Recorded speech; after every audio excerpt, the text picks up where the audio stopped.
শনিবার টিপিটিএল এর দ্বিতীয় বর্ষপূর্তি উপলক্ষে আইএলএস হাসপাতালের সহযোগিতায় টিপিটিএল এ ঊর্জা ভবন একটি স্বাস্থ্য শিবিরের আয়োজন করা হয়। সেখানে উপস্থিত ছিলেন মন্ত্রী রতনলাল নাথ, টিপিটিএল এর সমস্ত স্তরের কার্যকর্তারা। অনুষ্ঠানে বক্তব্য রাখতে গিয়ে মন্ত্রী রতনলাল নাথ বলেন, আমরা জানি আগে উৎপাদন, পরিবহন এবং বিতরণ একসঙ্গে ছিল, কিন্তু বর্তমানে তিনটি পৃথক হয়ে গেছে।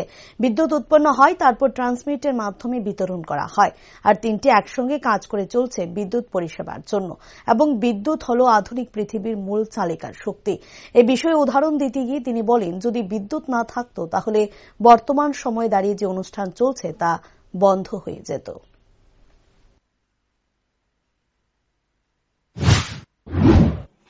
আগে টিপিটিএল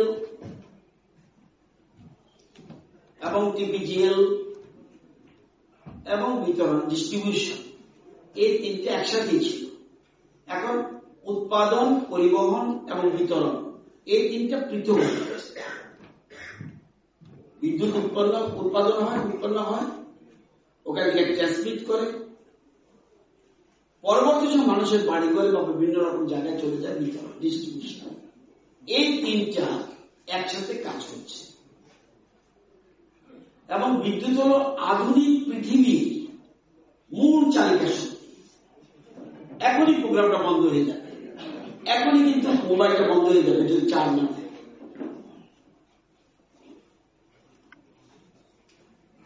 আইএলএস হসপিটাল চলবে না যদি বিদ্যুৎ না থাকে। আধুনিক পৃথিবীর মূল চালিকা শক্তি পাওয়ার, এই কাজটা আপনারা গুরুত্বপূর্ণভাবে পালন করছেন, দায়িত্ব পালন করছেন।